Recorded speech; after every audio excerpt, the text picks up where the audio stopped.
Salute and welcome to the Stories and Cocktails podcast, where you will enjoy an entertaining short story from acclaimed humor columnist Rob Kreider. Story time is the family portion of the show. Then we move on from the stories to the cocktails. This is where the alcohol and the not safe for work portion of the show takes over, as Rob and his wife /editor /muse Sara Kreider are taking some adult beverages and provide you with a behind the scenes recap of what really inspired the original story. Put your feet up, relax, and enjoy yourself a round of stories and cocktails. Cheers. Hey folks, welcome to a very special episode of the Stories and Cocktails podcast. I'm your host, Rob Kreider. Right next to me is dump truck ass Sara Kreider. How you doing, Mrs. Kreider? Well, I'm still not sure how I feel about that new moniker, but okay. No, it's a dope moniker. A lot of women would love to have the moniker dump truck ass or like Pixar mom ass. Like it's a thing these days, trending. It's very much up in the zeitgeist of society right now. Maybe on your algorithm, but I have yet to hear that from or see that from anyone except you. Well, don't you think it's a very kind compliment? Like, look at you, dump truck ass. No. Okay, well, shit. Well, back to the special episode. Yeah, let's talk about what makes this a This special episode is not about your dump truck ass. This episode is about cars. And the reason that is because this is episode 38. Believe it or not, we are on episode 38 of this stupid podcast. And on the side of my car, the door has a number on it, 38. So that's why we're going to do a car-specific episode today on Stories and Cocktails. Now, before we get started, though... Wait, am I supposed to be moved by that? Like, am I supposed to care? Are you supposed to back your dump truck ass up? No. Okay. Put it in my face. No. I want it right in front. I guess I'm just saying no one really cares about it being the 38th episode and how, your car number is 38. No, that's not true. You can't say nobody really cares about it because I'm somebody. You care. Yeah, so almost nobody cares. Okay. But one person cares. Well, there you go. I'm very excited about it. I'm glad you're I'm very excited about this episode. When you're excited, I get excited. Well, shit, yeah. Shake that dump truck ass, man. Oh, my goodness. So here's the thing. Before we start this episode, I want to say thank you to a friend of the podcast who donated money through Venmo to pay for all the drinks to put this episode together. So thank you very much, Lupe, for getting us wasted to put this very special episode 38 together. Thank you, Lupe. All right, so let's kick the tires on episode 38 about what else? Cars. Green, green, green.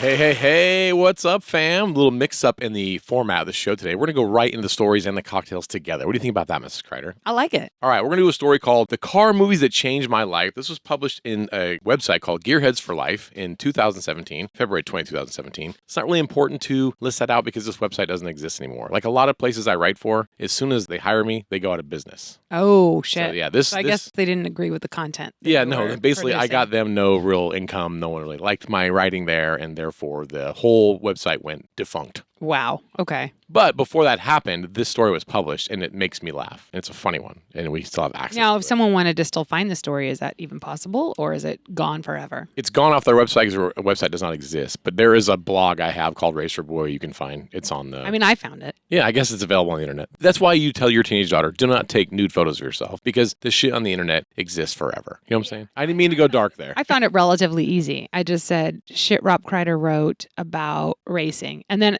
Google was like, shit? I was like, literally, whatever The piece of shittiest shit he story. has about racing. I want to read it right now. And then, voila, there it was. Boom. Boom. So we're going to read the first paragraph, then we're going to just kind of free form it here, and we're going to discuss these films. So Are you nervous? here we go. A little bit, yes. Yeah, because you don't like to go outside of choreography. I'm very structured, very linear. Yeah, you're not person. very flexible. No, I'm not. I had to get you good and liquored up before you would agree to a new format. I'm not only not flexible like this, I can't even touch my knees, let alone my toes. I'm just not a flexible person. Both you know what I mean? literally and very stringent, figuratively, rigid. you are hard rigid. as a rock. Oh, cute. Still I see hard as what a rock. You did there. Okay, go. All right.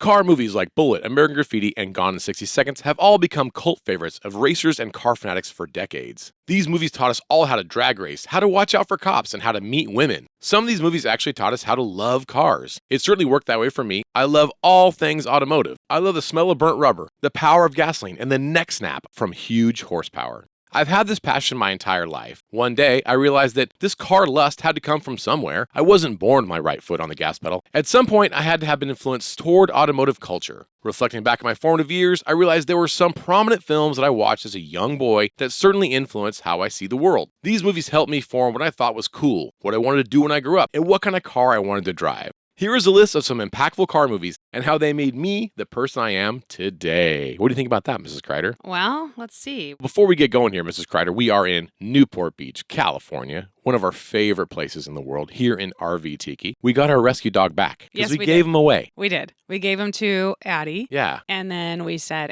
so now he's not our dog anymore. Now we're just Grandma and Grandpa. We have fur grandkids. Yeah, we had to call Addie and we had to say, hey, can Grandma and Grandpa come pick up Magic and take him camping? Would that be allowed? And she said yes. So we arranged a pickup time and we picked up our little fur grandbaby. And now we've got him for a week. We get to be dog parents again for a week. And how has it gone in the first 24 hours? How much have you enjoyed having the dog back in our lives?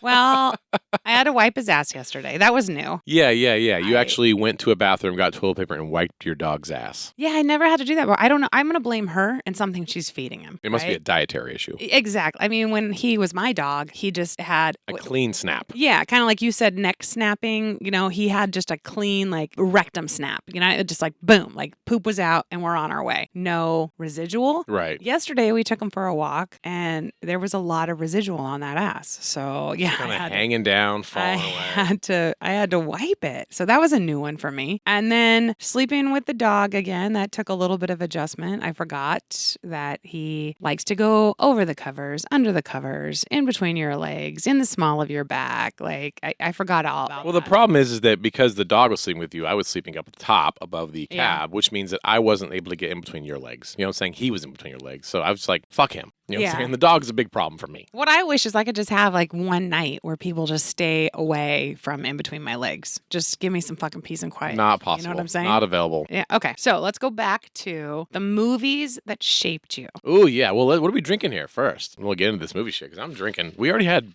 coffee and Bailey's. It's not even noon yet. And no, one of us had coffee and Bailey's. The other one of us, she decided to step her pussy up and she had coffee, Bailey's, and a little screwball. Chocolate Bailey's. Chocolate Bailey's. Peanut I butter. light Bailey's. I don't think you say peanut butter screwball. I think everyone knows screwball is peanut butter whiskey. It's a peanut butter whiskey. But yeah. So good. Oh, so I put a little peanut butter and chocolate in my coffee and I'm having my best day ever. You are having your best day ever. Yeah. And you're looking good too. You got your little booty shorts on. You got your little rescue dog. It's hot. Thank you. Yeah, you're looking good, man. I'm into it. I had his little poop bags hanging out like the bottom of my shorts. Just like, yeah, you're fucking. I'm a responsible dog owner. You had your poison hat on. You're walking around. Oh, yeah. Me and Brett Michaels, we know how to do the straw hat. Exactly. Yeah. It was very sexy. As I started leaving, I'm like, man, if I was just sitting outside of my RV and you came walking by, I'd be like, damn. And I was like, how lucky am I? She's going to come back into my RV. I love when you play that game. So we did the coffee and now we're on our second round. Which is really our third round because we had 2 cups of decaf coffee. You're keeping it light. You're doing the sparkling ice, 0 sugar, coconut pineapple flavored water with some rums. And I felt like I needed orange juice. It's a morning drink. So I'm doing a Ramosa. Which is rum and orange juice. I did, though. I got to admit, I pulled a little splash of your pineapple coconut. Try it. It's that so pineapple good. coconut water is so good. But put it with the orange juice. Very nice. Very nice. Isn't that good? Yeah, it is good. Okay, so this story, I really think this is the warning label that you should have come with when I married you. Ah, yes. Because all these movies came out before you met me. Yes, and so you had already seen them all, and they had already Multiple shaped times. your adult psyche. And if you would have just come on our wedding day and said, hey, by the way, I need you to know these things about me, I don't know. I probably still would have married you. Maybe. Well, you were pregnant at the time, so I think you felt like you had to marry me. Well, that's true. And I at least would have known like what I was getting into. I had to piece all of this shit together over the years. I should have came home with a blockbuster stack of 10 VHS tapes. I'm like, listen, you got to watch these 10 movies. This is who I am. And then this is going to really help you understand where I'm coming from. Yeah. And what I'm looking for. Right. Why I have Hot Wheels in our bedroom. See, It's confusing to you. I'm like, I'm going to run these Hot Wheels on your naked body. You're like, don't. Please. That's so strange. That's so like, weird. Isn't this cool? Isn't it tickling you on your boobie? You're like, why do you have your fucking toys in here? Yeah. This is crazy. I'm like, this is really bizarre. And I'm not into this weird. Well, we're going to get to that because that movie's on the list. That movie is on the list. So I was super easy to read. I just came in. I'm like, hey, have you seen all the Disney films? Yes, because everyone has. Have you seen Little Mermaid? Yes, that's me. I'm an old swimmer girl. I like the water. I like fucking shells and shit. And I like to sing. I can't sing. You also like to tell your dad, fuck you, Dad. Triton. I'm going to go on the land and fuck a guy. I'm going to do what I want. Exactly. And then just kidding. In a couple of hours, we'll be friends again. You'll be proud of me. You'll see that I made the right decision. Exactly. Like I said, I'll bring both worlds together. I'm easy. Like, Well, you were easy. That's why we not, hooked up. I didn't mean it like that. Well, I mean, you were. I'm just saying, like, there's not like a list of like 6 movies behind me, like this complex. Actually, it's not complex though. Well, all these movies are the same. Yeah. No, it's pretty. All these movies have the same theme, which is if you have a car, you get to fuck girls. Yeah. But they prepared you for that. And you were like, I have a car. And I was like, I don't care. That's a dumb car. Yeah, I met the wrong girl. Yeah, you did. You were not impressed by any of my car adventures. No. Or any of the cars I owned. No. You like this British sports car I have? Nope. How about this fucking El Camino? You're like, oh, fuck now. I'm like, how about this shitty Honda Civic? Like, you've never been impressed by any car that I've ever owned. And I've owned some great cars. I've had Corvettes and Porsches. You're just like, don't care. I don't. Don't give a shit. Yeah. No, and then you're like, hey, what if I go, drive a black and white car for a living? Yeah, a hire patrol car. I was like, what's it pay? Even a man in uniform. You didn't care about that either. Like, No. You didn't give a shit. Mm-mm. All the things I've ever done to try to impress women have not worked on you, ever. You just don't care. But obviously I do because I chose you. Because you were pregnant. All right, let's go through the list. All right, so What is the first these are the movie? VHS movies I should have given you and didn't. Now, are they in a particular order? Are they ordered from like most influential to least? Or is it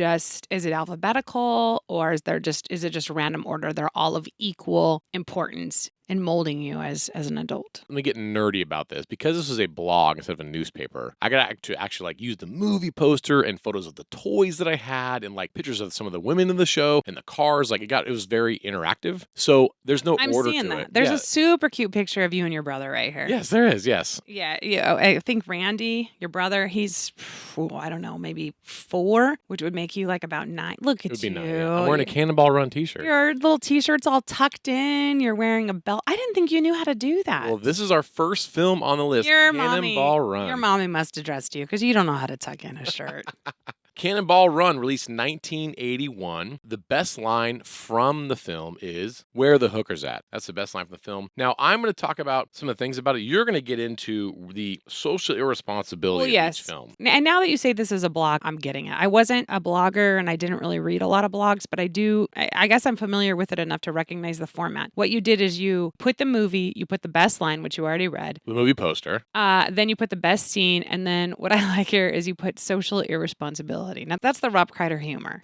That's funny. See, you say like you never did anything to impress me. Your humor has always impressed me. So the social irresponsibility of this movie, The Cannonball Run, according to you, is a fair amount of drunk driving, which was apparently hilarious in the late 70s, early 80s. Yes. So basically, all of these cars will pull up to the starting line, right? They're going to race across the country. And then they basically would just pile in cases and cases of beer into a NASCAR race car and then one bag of chips. And they're like, let's go. This is hilarious. Like, all we need to race across the country is beer. So this one is not influential to you because you're not a drunk driver. You went the opposite route and you decided, I won't be a drunk driver. I will arrest drunk drivers. So if you just look at the social irresponsibility, you're like, this movie didn't influence you at all. Like, you're not a drunk driver. But then I scroll down and I see you have a second tidbit, what I learned about life and cars. And now Yes. this explains your career choice. Yes. Go ahead and read it. What did you learn from this movie? What I learned about life and cars from the film Cannonball Run is if you have large breasts, you won't get a ticket unless you are stopped by a female highway patrol officer. Because this was back, when was this movie made? In 1981. Yeah. So This was back when a female highway patrol officer, there's no possible way she could be a lesbian because gays didn't exist in the 80s. So the opening they scene did, of this film is not out. immensely iconic. There is a black Lamborghini going down the freeway. It stops at the speed limit sign 55. This is during the oil embargo, right? We all had to have 55-mile federally mandated speed limit. This beautiful busty lady gets out, takes out a can of spray paint, and writes an X across the speed limit 55, jumps back in the Lamborghini, and they fucking take off. And they're just tits are out, right? Now, during the film... Now, wait a minute. If you were influenced by this, how come you get mad at me when I graffiti shit? Don't graffiti. I don't graffiti shit.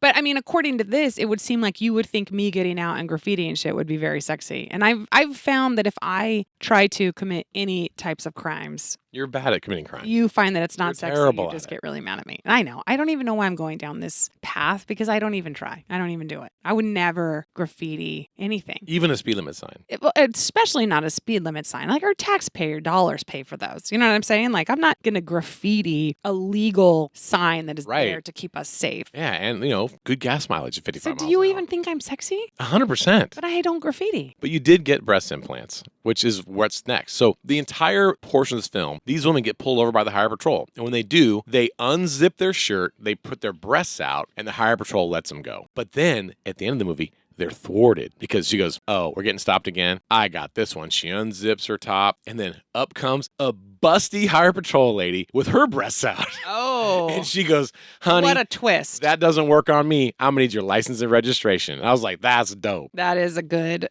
twist. There's going to be a lot of Highway Patrol themes in this list because Gary Busey plays a Highway Patrolman in a later film, which is totally dope. Okay, so this one didn't influence you and that you would drink and drive. It influenced you and that you would peep on women with zipper shirts. No, I learned that if a With woman is low-cut kind enough to show me her shit, breasts then you during let a her traffic go. stop, I mean, that's the least I could do. Okay, good. Good to know. The Highway Patrol Academy did not teach me that, but I watched Cannonball Run way before I went to the academy. Okay, so do you hear me when I say good? You didn't like it. Good to know. Good to know. Good to know. That's not a You're not positive. approve that. I do Actually, not approve. you know what? I'm going to say something about this because it's the truth. So during my time as a California Highway Patrol officer, I did pull over a lot of. Oh, are you backpedaling? Are you trying to Yeah, I'm your trying to save career myself in a better here. light? Yeah. Well, okay. because the reality is this: I had a lot of women try to show me their breasts. I had women try to have sex with me. I found that very offensive. You had women try to have sex with you? Yes, What? to get out of a DUI. Tell me where she is. I don't know. I didn't have sex with her. I took her to jail. Fuck. So she's in jail. I'll go. Well, I fuck mean, her she was up. in jail for a night. Which jail? I'm gonna go find. Santa Barbara County. I'm gonna Jail. go fuck her up. Anyways, so women would try to do that with me, and I found that offensive. Then I thought to myself, you know what? These girls are usually very pretty. And I'm like, Oh, ugly chicks, they don't try to have sex with you to get out of tickets? ugly girls don't have the self-confidence to do it. I thought any chick who wanted to have sex with you was by default fucking gorgeous. Well, I mean, that's if- true. Isn't willing the most attractive quality? 100%. But I'm saying women who are just naturally beautiful, right? Objectively beautiful, would try to get out of tickets with their cute smile and their short skirts and their big boobs. And Okay. I would be like, you know what? Fuck her. Like, she's probably gotten away with all kinds of shit. Probably getting A's in all her classes, got away with all these things, picked first for every team, and now she's trying to get out of a ticket on my fucking freeway? Hell no. So I wrote all those chicks Oh. fucking tickets. So you When were the like, boobs came out, they got fucking cited by me. you were like the pretty girl vigilante. Yeah, I was like, fuck You're them. just like, fuck you. I'm evening the scales right here. Yeah, bitch. I'm doing what's right because these girls have gotten away with too much already, and I'm not going to keep this going on. It's over. Fuck Okay, so this brings me back to ugly girls. So if an ugly girl had offered herself up, what you would have done it. that. Well, I had to have sex with her. I want to make her feel better about herself, Right. right? 'Cause she's like, I'm like, look, you need to feel good. She's like, I'm gonna try something. I'm like, look at you, ugly girl with no breasts, trying to give me a blowjob on the side of the freeway. I'm like, let's do it. oh man, and those wool pants, hot freeways. That's Yeah, fucking yeah, nasty. exactly. That is. That never happened, by the way. I'm just being funny. But no, any girl. Well, no, it wasn't. that It would wasn't. not happen because that would be. Let's be clear. That would be sexual assault, and I would be the first one Under to the call of fucking authority. hang you. It'd be sexual assault under the call of authority. But yeah, I didn't do that. I was propositioned with body parts numerous times when I was a Highway Patrol officer. I did not let them go. Here's the thing. Because you had to give them the ticket with your number on it so they could get a hold of you later. How are they going to go back to the office and bring you cookies? Which did happen. A woman brought cookies to the office. Are you serious? Yeah, I'm like, no, thank you. That's not appropriate. Dude, okay. When women bring, I'm actually really nervous now. Like you and Uh-oh. I, we banter back and forth. We tell jokes all the time. This whole cookie thing, this is a whole new level. I didn't know, but I have watched. I mean, I didn't come home to you when you were home with two babies in Santa Maria when I was working an hour away as a Highway Patrol. I'm like, honey, some woman brought cookies to the office for me. I didn't No. bring it up. You brought them home. You're like, look, I brought cookies. These are delicious. What you didn't do is you didn't come home and say, hey, some woman in the Santa Barbara office fucked me.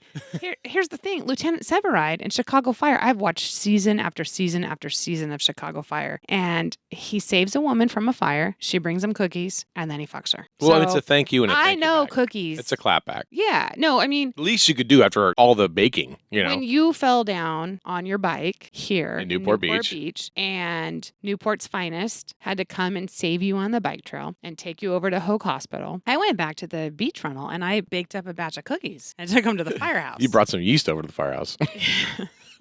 I don't think you don't put yeast in cookies. No, it's in your vagina. I'm saying it's a vagina joke. Yeah. I mean, Jesus. You didn't intend to spread yeast around the firehouse? There was no yeast in my vagina, but there was a lot of semen up in there. I thought they were firefighters, not seamen. You didn't go to the Navy base. Yeah, but they're Newport Beach firemen. Oh, yeah, they're seamen. They're seamen. Yeah. But listen, if I could grow up and do my life over again, I would be a Newport Beach fireman. So I tried, I spent my fair share getting out of tickets, you know what I mean? And I was always just like boobs out, leaning over. Like, Also showing him my fucking business card. well, yeah, I was like, here, let me put my boobs out and like reach over into the glove compartment and hand you, oh shit, is that not my registration? Oh, I thought that was my registration. Oh, it's my husband's business card. And they're like, yeah, Sarah, I know your husband. You can put your tits away. Exactly. You're not going to get a ticket.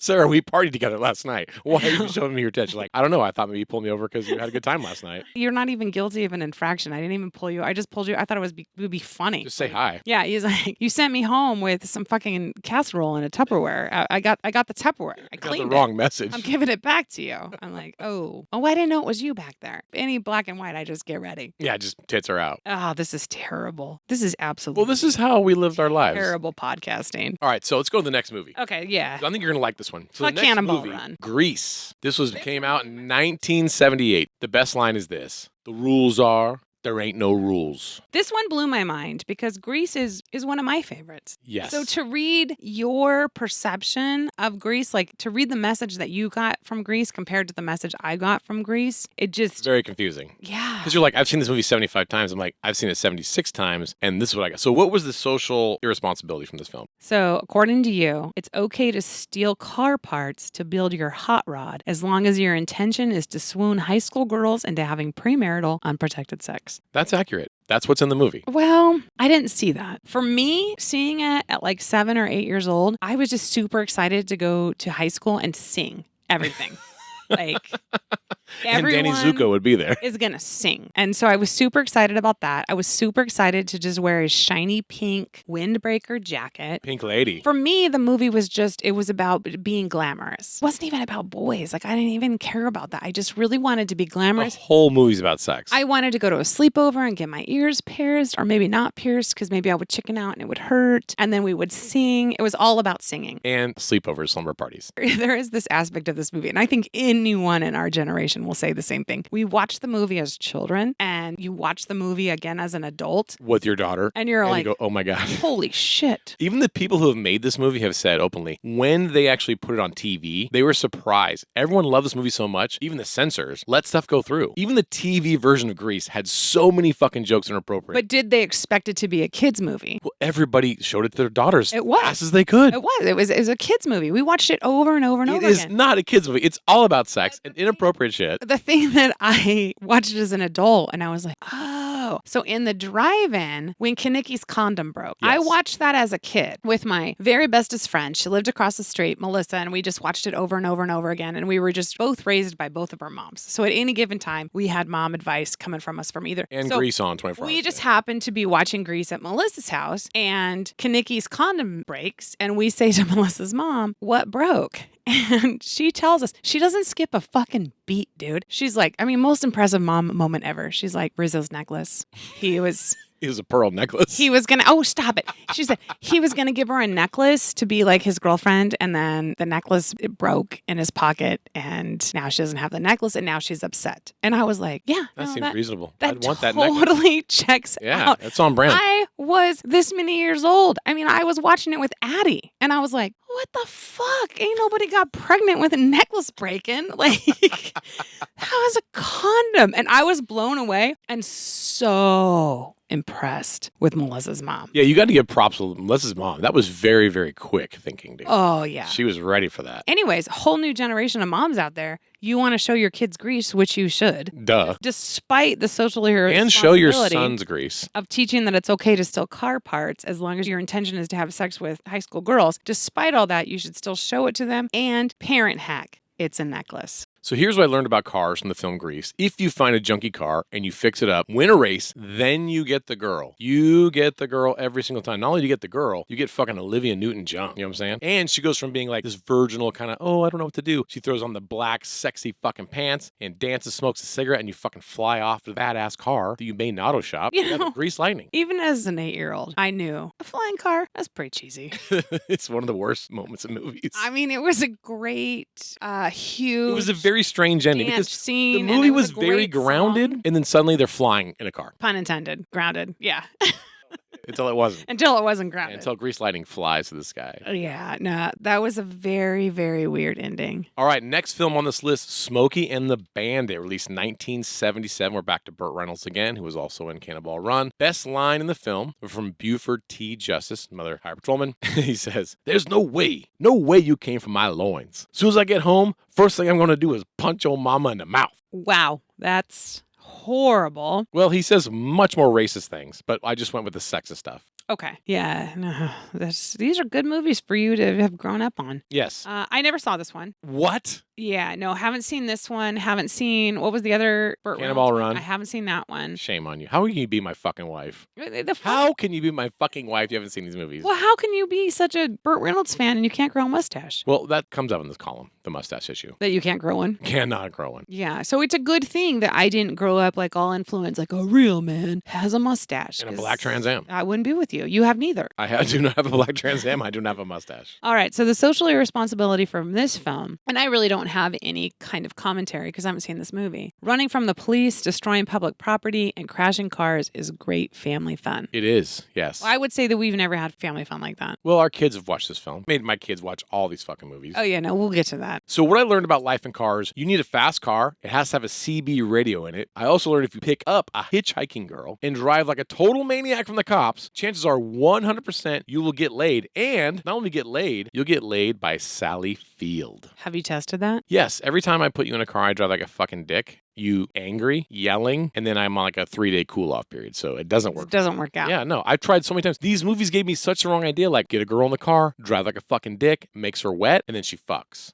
And then that has never worked one time. Okay, what's that thing that everyone talks about? Mandela effect. Oh, the Mandela effect, yeah. Mandela effect. Sally Field or Sally Fields? Sally Field. Yeah, but I grew up with Sally Fields. That's the Mandela effect. Well, I wrote it right here, Sally Field, and I always check my shit. Sally Field's her name, total hottie. Do you not understand the So, Mandela effect? in these films, there's always going to be a very hot chick. Olivia Newton-John, Sally Field. I was like 6, 1/2 dozen, 50-50. I didn't care. I'd take either one. I had no favorite. Loved them both. Well, that's good. Equally. The next one, I'm cutting you off because I got a bone to pick. The next movie that you have here is Corvette Summer. Oh, yeah. Came out in 1978. We've already talked about Corvette Summer in a podcast. Extensively. And you told me then that you showed the kids Fast Times at Ridgemont High. I don't know that you told me that you showed the kids Corvette Summer. For sure. But fast forward, podcast comes out. We've got Gus over for dinner, and Gus is now 27 years old. And he's talking about our podcast or whatever, and he hasn't even listened to it. And I say, oh, yeah, I know we talk about Corvette Summer. And then Gus says, oh, the movie where Luke Skywalker saves the prostitute with his penis.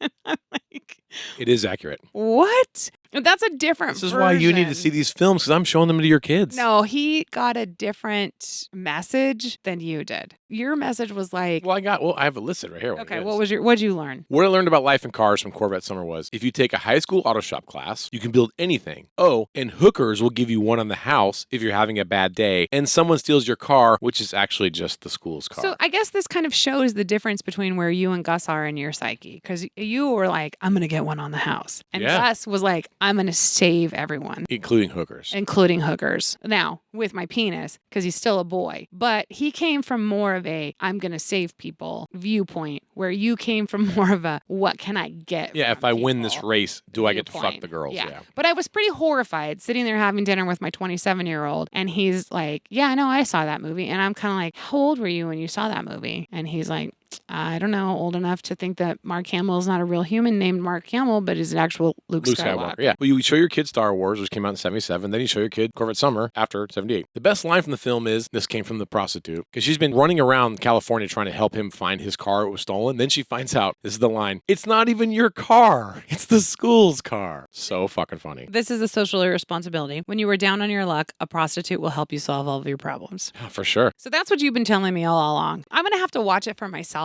and see if I agree with your viewpoint that the prostitute helps Luke Skywalker, or if I agree with Gus's viewpoint that Luke Skywalker saves this woman from herself and from prostitution. Look, if the best thing that comes out of this podcast is you and I get to watch Corvette Summer together, fucking best day ever. I'm not going to watch it with you. Look, you fucking showed this shit to our kids when I went back to school. I'm at freaking night school trying to become a better person, trying to become a teacher so that I can help this family out financially. So if I'm going to watch this movie, you go back to school. I got to or do something. a night school class? class? Yeah, when you're in What night class school, should I take? oh, watch this movie. What class at a junior college would benefit me at this point? Women's studies. Oh, I already took that class. Well, you better take it again. I took it from Napa Junior College in 1993. And what grade did you get? I got a C+. You better take it again. I need you to get bare minimum A-. All right, I can do that. So, okay, next movie on this list, Gumball Rally, came out in 1976. This is probably actually one of the best car films on this list, but ultimately, you've never seen it, and you never will watch it. This is why I was putting Hot Wheels on your body. This happened in the film. Okay, I have never seen this movie, and I won't, because I didn't know it was why you were trying to put Hot Wheels on my body, but I did know it was why you left a family vacation to go get into somebody's borrowed Beetle and drive across the desert. So the best line from this movie is, and now, my friend, the first rule of Italian driving, and he rips off the rearview mirror and throws it behind the Ferrari, and he says, what's behind me is not important. Wow. Yeah, it's pretty prolific. Now, did you rip the rear view mirror off of your Beetle Ball car? Yes. Okay, so since I'm bringing it up, what is Beetle Ball? Beetle Ball is an illegal street race with only Type 1 Volkswagens, where we left the Queen Mary in Long Beach, where this movie ends. Okay. They leave New York, they land at the Queen Mary to win. And we race to Las Vegas illegally on the street. Now, the thing about the race that wasn't so crazy about the illegality of racing in the street is that Type 1 Volkswagens, which are Beetles, they only go 70 miles an hour. So it's hard to break the speed limit when the speed limit is 70 and you can only go 70. Yes, so you got this Beetle. Your brother got it, but you guys borrowed it from someone. Yeah, a fan of Crider Racing. Again, not even like a real friend. It's not even someone that I've known. It's not someone who's You've never come to met my him. house. Like they didn't bring potato salad over to the 4th of July party. And all of a sudden you're like, hey, I see that we're going to be camping in Huntington Beach for our family vacation. I'm going to meet my brother in Long Beach and we're going to leave and we're going to go race through the desert. Yes. And I was like, because I need to win all the races. but that doesn't make sense because that's our family vacation.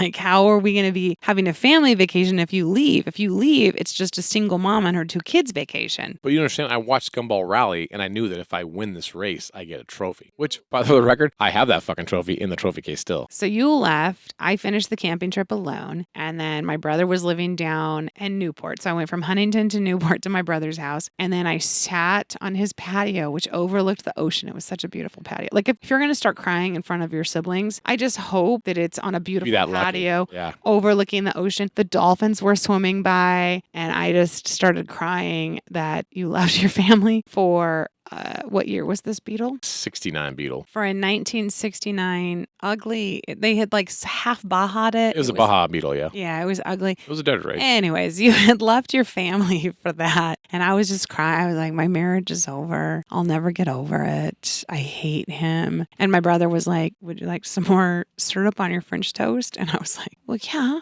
my marriage is over. Duh. My marriage is over. My husband racing cars again, that motherfucker. Now, I do not forgive you.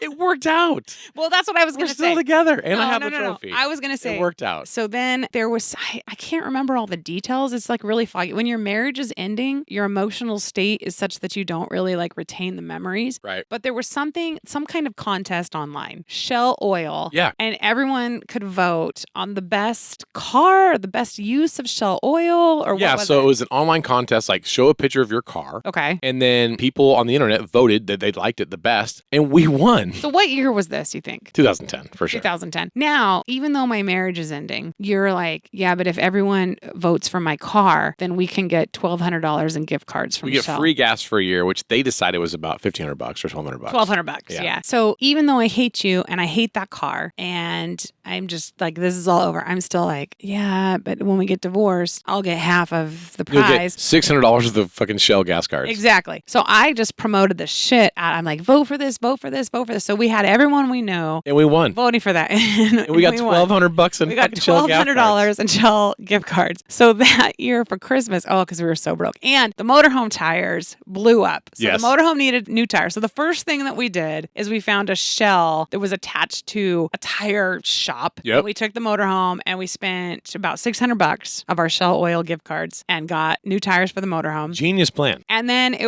was right around Christmas time. So then I found a Shell that would let me use my gift cards for lottery tickets. And they also sold pizza. We ate a lot of dinner. Oh, there, that's too. right. They had a pizza place attached. And you filled my stocking with like all kinds of gifts and shit there. So I was totally like, before that, I was like, I'm not eating any fucking gas station pizza. And then I was like, well, I got $600 worth of gift cards from gas. Like, hey, what's for dinner? Gas station pizza. We didn't buy a single gallon of gas on those gift cards. Oh, God, no. Shell gas is too expensive. I'm over at the Valero or the AM/PM or the Arco. Like, I'm not getting We're getting Shell our pizza gas. at Shell. I'm getting my pizza and And my lottery tires. tickets. So that Christmas, every single person that we knew got lottery tickets for Christmas. And they're just like, oh, this is so fun. What a That great never idea. would have happened if I had Scratchers not for won Christmas. Beetle Ball. Nobody cared about a picture of a bug, but they cared about a picture of a bug who won Beetle Ball. No. You see? No. They cared about A picture of a race car beetle going through the desert. They cared about a picture of a stupid car that I put on my Facebook and said, please keep this marriage together. Vote for this car. Vote for this in car. the Shell oil contest. So what was the social irresponsibility from Gumball Rally? Driving through New York at sunrise at 120 miles per hour. Well, that's not a full sentence. Well, you don't edit these car stories, so guess- that's why there's some mistakes. I guess not. Women trading sex for roadside repairs during the race. Period. Hey, it was the 70s. In the film, there's two women driving a black Porsche Targa. Okay. And they're the female team. Okay. So, girl power, right? So it's a mom and a daughter. The daughter doesn't even have a driver's license. They pull up to this stoplight and they see these two cowboys in a Camaro. And they go, hey, if you can beat me, you can have me. Wait, who says that? The mom or the daughter? The daughter does. Okay. The mom's kind of sleeping. They race cross country. It takes like 3 days. When I pimp out our daughter, you get mad at me. And you say that's bad parenting. Well, here's what happens. So the daughter takes off. The mom's like, what are you doing? The daughter's like, we got this. Fucking Porsche breaks down. Oh, shit. They pull over. Cowboys pull up. They're like, how you doing? Pull their hat off. So then basically these two women sleep with these guys. And then the next morning they're driving again. And the mom's like, why did you do that? And she's like, well, they were nice. And they fixed the car. Wow. Yeah, that's what's in the movie. So the mom and the daughter, they both, There's two guys, two girls. wow. See, I would have just done both of them to save Addie. You know what? That would have been the right That's move. the kind of mother I am. Yeah, you're a better mom. Yeah. What I learned about life in cars in this film, being a fast driver earns you respect, but there's always time to stop during a cross-country race for some casual sex. Now, on the Ferrari team, they bring in the leading Formula One driver to race the Ferrari. He is a sex maniac, so while they're racing, he sees beautiful women, and he pulls over and runs into a hotel with a stopwatch and fucks them as fast as he can because he wants to get laid, but he doesn't want to lose the race. But when he does that, he races Hot Wheels on their naked bodies, fucks them, and then gets back in the car and they take off. Now, he ends up losing the race because he's distracted by a woman with big boobs, which the other team pays on purpose to distract him at the finish line so they can win the race and afford Shelby Cobra. What's the rating of this film? R as fuck. Why were you watching it? I saw it in the drive-in when I was a child, my parents. I was That's what I'm 4 years saying. old. You were 4 years old and you remember all these details about it? Well, I've watched it 100 times since then, but I saw it for the 100 first, times. This is good quality. maybe 150 times. And that's probably why you don't know how to put a sentence together. Yeah, because I didn't go to school. I was watching Gumball Rally on VHS over and over and over again. I don't know what the social irresponsibility of this film is because there's just, I don't know, there's just like these random half sentences, half Well, it was thoughts. the 70s. It was the 70s. Oh, they didn't know how to write in No. the 70s? Let's move it on here to Six Pack. Okay, so when you go back to school, I want you to take women's studies and just English 101. All right, the last film on this list, and this is, you Oh. asked me what's the order? This one. It's the order of importance. This one. So this movie is called Six Pack. It came out in 1982, starring Kenny Rogers, the country music star, and the chicken man. He actually sells chickens. He has Kenny Rogers like chicken roasters or some shit. I didn't know that. Yeah, he has like his own chickens. Like he's like Kentucky Fried Chicken. Well, not present tense anymore. He's not around with us anymore. Mm-mm. We lost an icon. Let me make sure. Kenny, no, I thought he just pumped a bunch of shit in his face. No, he he's just like really strange looking, but I think we still me have find out. Kenny Rogers. Let me find out. If I find out that Kenny Rogers is dead, my whole day is going to be sad. He died in 2020. Did COVID get Kenny? He died March 20th, so I don't think so, because COVID was only like a week old in America at that point. So they didn't even know to call it COVID. He just died. Let's see if he died of I heard he pneumonia. died of Botox. Oh, stop talking about Kenny Rogers that way. Well, as we get into this movie, we would definitely know why I shouldn't because holy shit. He died of bladder cancer. Oh, how sad. He was 81. He lived a good life. Yeah. All right, so the best line from the film, Six Pack, is, "That's it, Brewster. Drive it till you hear glass and smell shit." What's that mean? Well, Brewster is a race car driver, right? NASCAR guy. And what he does is he finds a bunch of kids who are like orphans, and he has his motorhome towing his race car, and he finds them trying to steal parts from his car. Let me read the social irresponsibility. It'll help us with the summary of the film. Sure. Or the plot of the film. Grown man takes 6 orphans and drives away with them in his kidnapper motorhome. Turns out to be the best thing that ever happened to him as he breaks child labor laws to move up in the racing circuit. Now, what about the kids? So the kids, So you're like, it's it the turns best thing their that ever lives happened around. to them. Like, there's 6 fucking kids. I care about the kids. What happens to the kids? well, they become his pit crew, and these children are better at pit crewing than NASCAR professionals. Okay, so he's So- breaking all kinds of child labor laws. Well, he also takes Diane Lane, and she's a child, but she's like the oldest of the 6 kids, and she's Okay. sexy. He has her go into a race car trailer and distract other drivers with her sexual promiscuity Jesus Christ. so he could win the race. He's pimping out the oldest of the 6 children. He pimps her out, dude. Okay. Swear to fucking God. This is the movie. That's Cherry from The Outsiders? Yes. Okay. Fucking hot. So anyways, what I learned about cars was being a foul-mouthed kid is pretty funny, like other car movies, late 70s, 80s, win the race and get the girl. So, but here's the problem with Six Pack. I love this film. No. I had the toys. I'm going to tell you. Then I showed it to you. And this is one you actually watched. No. So we got to go back. We got to go backwards for a minute. All I right. got to set the scene. So you're running around racing. I mean, you are really playing Russian roulette with this marriage. You're just like, I got to get one more race. I got to go one more event. I got to get One more race this championship, one more fucking Beetle ball. And each time you do this, you come home with a new patch. Yes. And you're like, honey, it was all worth it because I have a new patch to be sewn on to my jacket. And you bought this jacket and you just start sewing patches onto this jacket. Now, and I say sew, I think the first couple you ironed on yourself Poorly. poorly. Yeah. Then you're like, don't you know how to sew? And I was like, no, I don't. Bitch, can you do anything in this marriage to help me out? Sew these patches on my racing Even jacket. if I knew how to sew, I'm not going to sew patches on this stupid fucking jacket. So then you enlisted my mom. Your mom was much more supportive You with this started jacket effort taking than the- you were. The jacket to my mom. And my mom is just like happy to, I don't know, participate and feel valued. In destroying our marriage. She starts sewing these patches on. So you have this fucking stupid ass jacket with all of these patches on it, every race you ever went to, and you won't wear it because it's precious. It's pretty garish. No, it's not that it's garish. It's that it's precious and you might stain it or rip it or something. So it just hangs in the closet between our house and my mom's house because you have to keep giving it to my mom to sew new patches on. And then it comes back to us. And I'm just like, what the fuck is with this jacket? And the entire time, you're just presenting it to me as if it's like this super creative idea that you had, this man of many races and many talents. And I race a Beetle and I race a Nissan in road racing and I race fucking Ford and I don't even fucking know. I don't give a shit. I hate this fucking jacket. Then you're like, do you want to watch this movie with Kenny Rogers? And I'm like, no. No one to hold him, no one to fold him, Kenny Rogers. But it's playing in the background. And here comes Kenny Rogers. He's got these 6 kidnapped orphans in his motorhome and it's cold outside. And he puts this fucking jacket on. And he goes to a bar. And it is your jacket. It's all these patches on it. And you've kind of rewritten history where you're just like, no, I knew all along I was influenced by this movie and by Kenny Rogers. No, I'm admitting that moment I was surprised. My jacket is paying homage to this character and who he was, and he's saving children, he's saving orphans. And no, you didn't even remember that. He comes on screen with that jacket, and I'm like over your shoulder, like standing behind the couch because I'm not watching this fucking movie. I just start fucking laughing. I'm like, are you fucking kidding me right now? This jacket was inspired by this character who's not even played by an actor. It's not even Burt fucking Reynolds. It's Kenny Rogers. The country singer. He's a country singer. This is maybe his one foray into movies. It was his one and only. Yeah. So the thing about this was my least watched and least favorite of all the car movies. And so when your we least watched. Yeah, I wasn't that I thought you were familiar going to with say the jacket is your least washed jacket. it. Well, that too.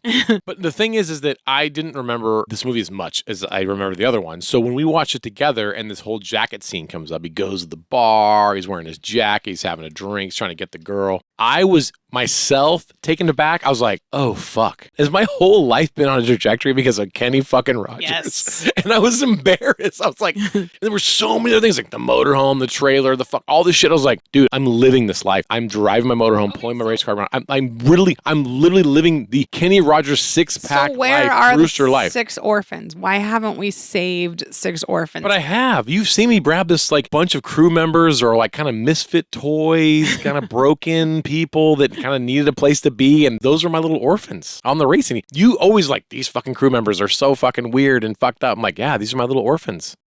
Six pack, y'all. I mean, Anthony Michael Hall is in this movie. Yeah. He's a fucking foul-mouthed little shit. So fucking funny in the whole movie. I want kids I could adopt. I don't want, like... You adopted them. No. You had them in the motorhome. You fed them. We slept them. They crewed in the car just like Six You Pack. brought fucking a 25-year-old who just lost his job and fucking pisses on my bed into the motorhome. And you're like, here's your orphans. Take care of them. And I'm just like, no. Need help. They need our guidance. I don't want an adult. Like Brewster helped make these kids become better kids. Look, I don't have... He taught them skills. They got jobs as mechanics later. I don't have grandkids. I would like 6 new children that I could raise. And then I would have 8 children total if we count our biological Well, kids. if we just... And maybe then I could get 1 fucking grandkid. Based on this film, all we got to do is pull over the motorhome, and if anybody goes to reach and like get parts out of the race car, we just pull them into the RV, and then they're ours. So does Kenny Rogers actually kidnap these kids? He does. He kidnapped. He's like, look, I won't go to the police as long as you guys work on my race car. Oh, because they were trying to steal from him. Yeah, they were trying to take his motor out. They were just like a little like misfit, unhoused children. There were 6 starving kids who were looking to make some money, so we're trying to pull his motor out to sell it so they can get money to Where were eat. their parents? Well, it's the 70s, man, 80s. Like, these parents weren't paying attention, you know what I'm saying? So Kenny had to come through and take care of these. And then the kids learn skills. He wins the races. Brewster is the man. Does he adopt him at the end? Yes, of course he does. He doesn't have sex with Diane Lane because she's a kid. Well, that's He fucking pimps fucked her up. out to... He has sex with other women in bars when he shows up drinking beers wearing his badass jacket. Now, this same scene has been recreated in Death Proof from Quentin Tarantino, where that same character comes in, stuntman Mike, wearing the jacket with the patches. No, he and all the doesn't shit. adopt 6 kids. No, it's just He a race takes- car driver no, with a jacket with He has patches a on murder it. car. Yeah, he gets the girl. I've only seen this movie one time. It just disturbed me. As I recall, Kurt Russell, he gets the girl and then he Out of a bar. puts her in his murder car and there's like no seatbelt and he drives like a fucking asshole because he likes watching it. Like his form of torture Look at the fear on their face. is flipping her little like a $110 body Waif back body. and forth and she's like crashing into the glove compartment and there's no airbags and she's trying to get out of the door and there's no door handle and Yeah, she's going to die. he didn't adopt 6 fucking orphans. No, he just killed 2 girls. He actually killed more than that because he would go head on with her friends and he killed all of her friends too. It's a great film. No, it's Watch Death Proof. No. It's one of Quentin Tarantino's lesser known films. But if you're a Yeah, 'cause car it guy, fucking sucked. It was sick. well, our 24 Hour of Lemons car, we ought to have a theme, was a Death Proof car. Look, there's plenty of QT films that I fucking love. You know, and like Pulp Fiction. You want to talk about films that like influenced you and formed you into your adulthood. Like Pulp Fiction hit me at fucking 18 years old. And I was just like, yeah, I want to have a This is a good Zippo movie. lighter. You know what I mean?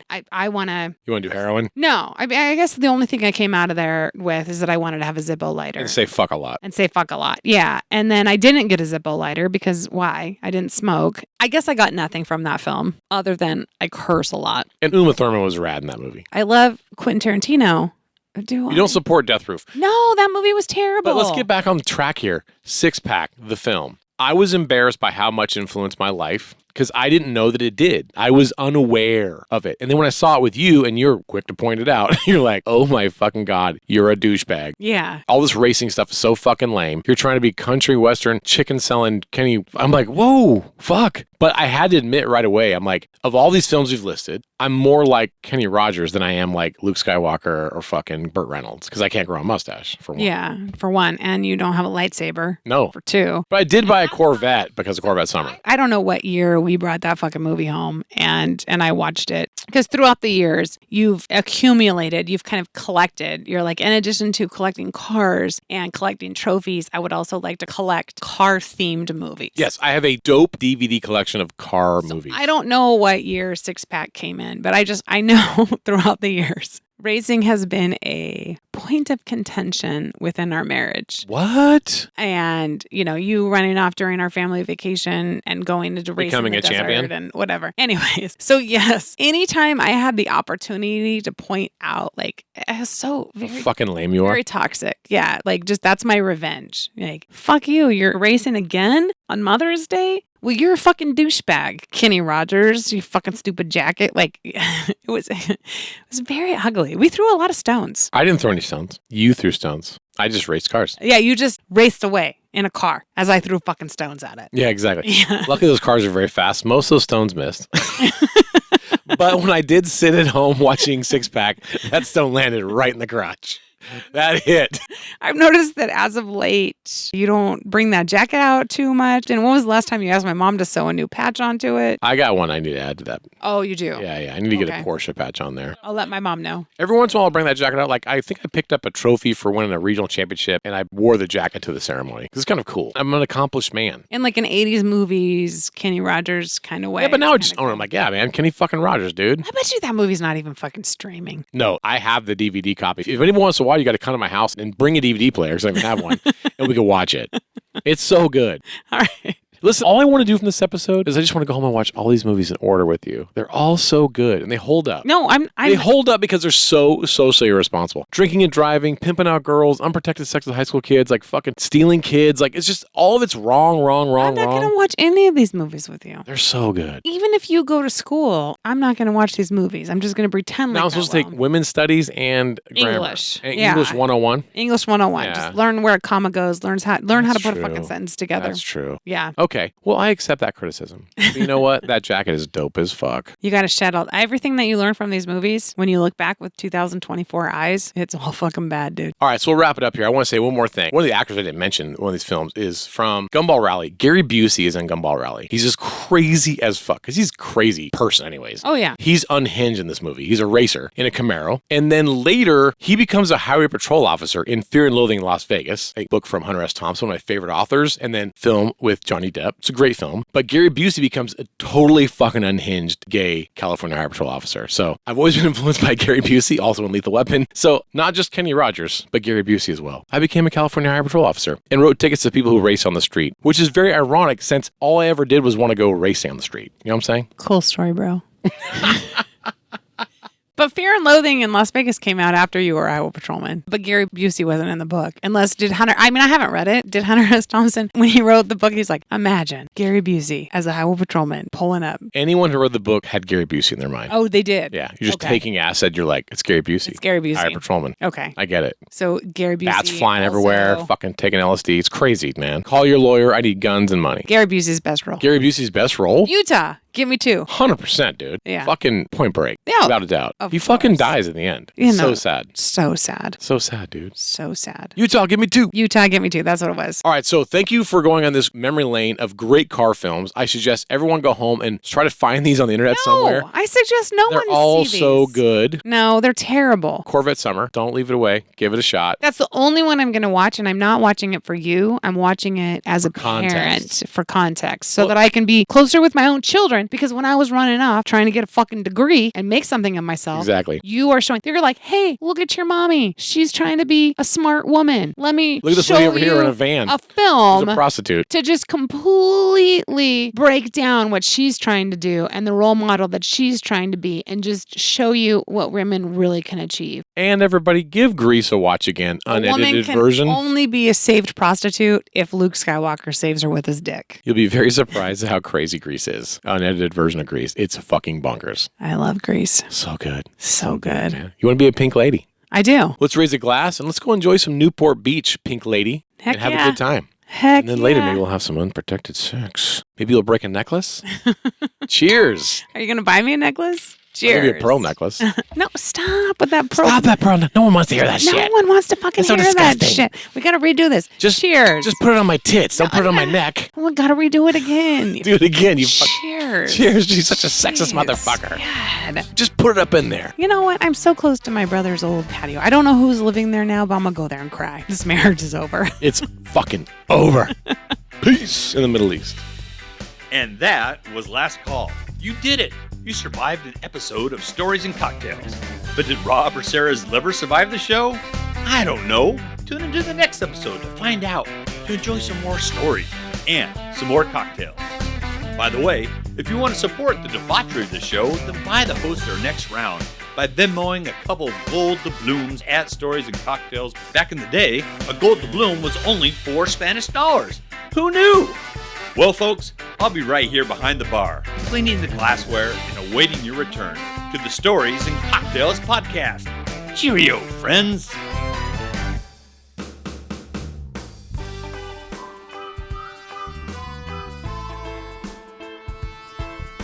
If you enjoy hearing Rob Kreider's different humor columns here on the Stories and Cocktails podcast, Then I promise you will love his novel, Cadet Blues. Cadet Blues is Rob's hilarious tell-all about desperately trying to survive the shock and awe boot camp-style training at the California Highway Patrol Academy. People from all different walks of life have come to love this book because Cadet Blues is simply a crazy good read. Heartfelt, inspiring, and damn funny. It's available in paperback through Amazon, eBay, or cadetblues.com, where you can get free shipping and a personalized autographed book. Or you can download a digital copy of Cadet Blues from Amazon Kindle, Barnes & Noble Nook, or Apple iBooks. Do yourself a favor and check out the novel, Cadet Blues.